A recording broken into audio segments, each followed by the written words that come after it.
Yeah. Okay. So yeah. So we've taken a little bit of a break or whatnot, right, with the syllabus, but now we're back or whatnot. So now we're going to talk about Lenin's Imperialism or whatnot. This is Lenin's second work that we're reading, right? Yeah, because we last time we read What Is to Be Done or whatnot, right? Or I guess the question of like what to do in a pre-revolutionary moment. Now we're reading Imperialism or whatnot, right? If you still remember the kind of like four Lenin conceptions or whatnot, right? Or the four Lenin kind of conception or whatnot. So so today we're going to talk about imperialism, Lenin's work Imperialism, the highest stage of capitalism. So I guess just a quick preface or whatnot in regards to imperialism is or imperialism is like, what is the Marxist understanding of imperialism? Because I think many of us or whatnot, like we entered into the left or whatnot kind of on an anti-imperialist basis or whatnot. That's kind of the defining feature of our age or whatnot. Imperialism. So today we're going to ask ourselves like, what is the question of imperialism or whatnot, right? Because like I think a lot of us or whatnot, right? Or like a lot of us or whatnot might have like a conception of imperialism as kind of like the basic like liberal definition of imperialism, which is what is imperialism? Imperialism is just colonial empires or whatnot, or it's countries ruling other countries or whatnot, right? And liberals don't like imperialism because it's just like it's domination, or it's one country dominating another, and et cetera, whatnot, right?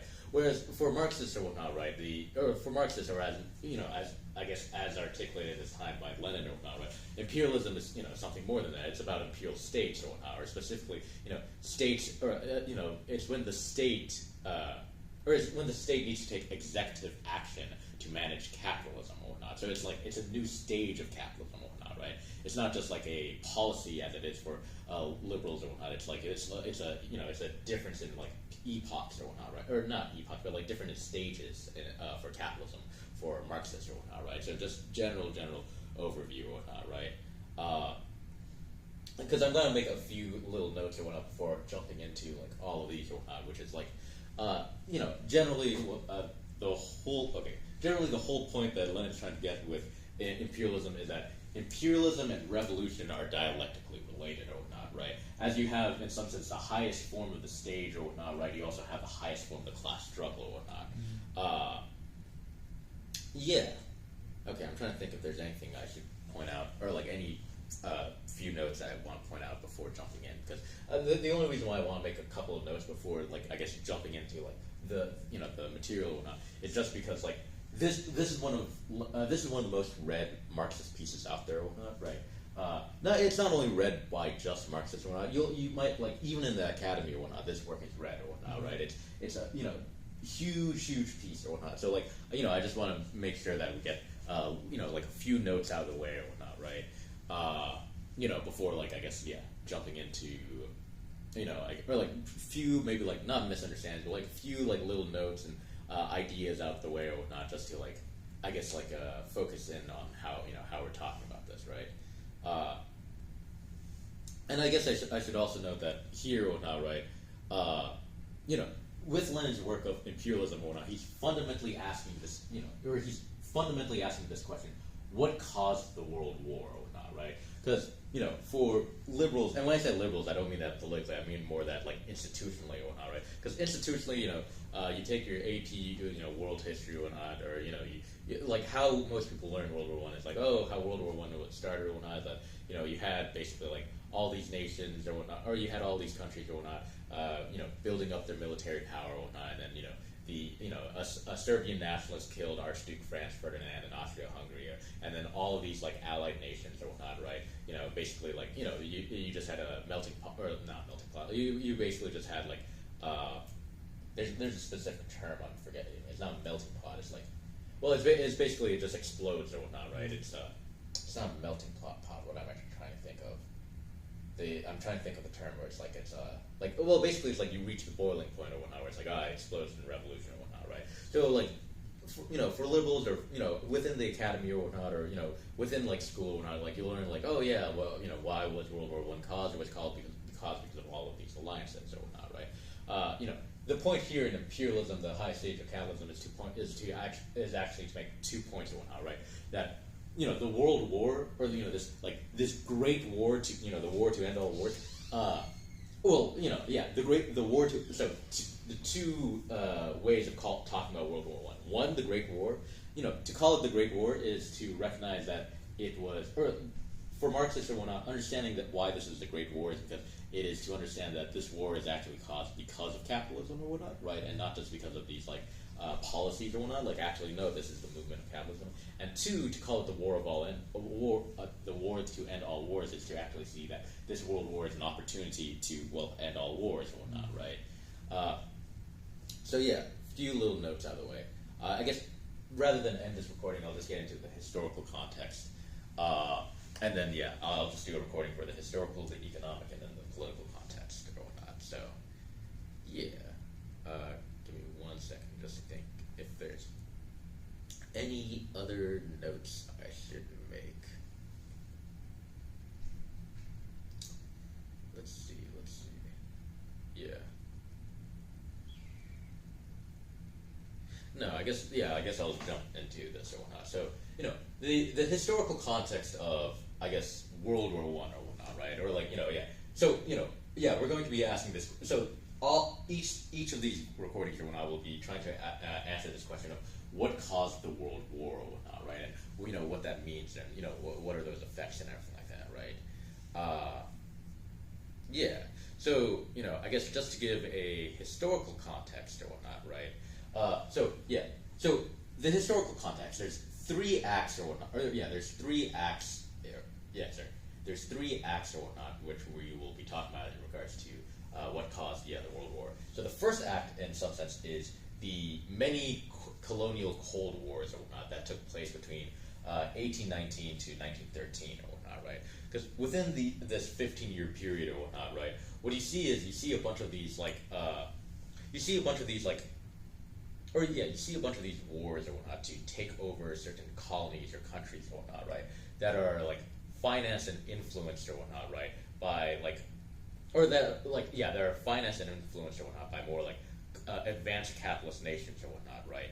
In order to, I guess, partition or whatnot certain parts of the globe or whatnot, right? So most specifically, we talked about the Russo-Japanese War or whatnot, right? Where you had Russia or whatnot fight Japan or whatnot, right? In order to kind of make Japan a colony or whatnot. But let's remember, Russia itself was also kind of a semi-colony or whatnot for the capitalist nation. So you had I can't remember which countries, but you had countries backing Russia or whatnot, and then you had countries backing Japan or whatnot. So it's you had this little kind of Cold War going on here or whatnot of trying to partition the globe, where you're trying to find you're trying to have these kind of a colonial or you're trying to have these these countries are trying to create colonies or whatnot. So you have all of these little in some sense you have this kind of quiet colonial Cold War or whatnot going on between 1819 to 1913 or whatnot.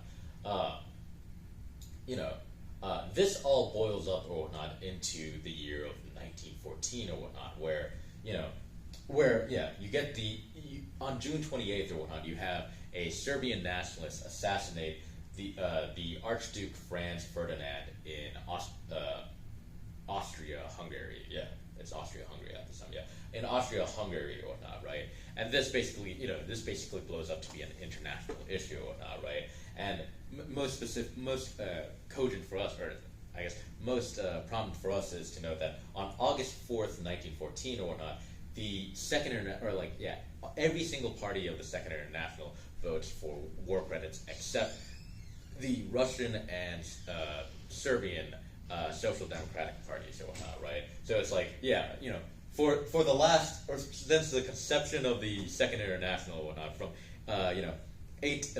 from the 1890s or whatnot forward or whatnot, the whole point of the Second International, or the whole thing of the Second International, was they were trying to say there's a war coming up or whatnot, but what we're going to do is either prevent the war or make the war into a civil war or whatnot, right? But when the moment comes or whatnot, right? Because the World War was no surprise to the socialists or whatnot, right? Or it shouldn't have been or whatnot, because again they were they were predicting this gigantic financial collapse, or this gigantic collapse of capitalism or whatnot, right? And at the moment of its crisis or whatnot, what happens or whatnot is the Second International capitulates towards imperialism or whatnot, right?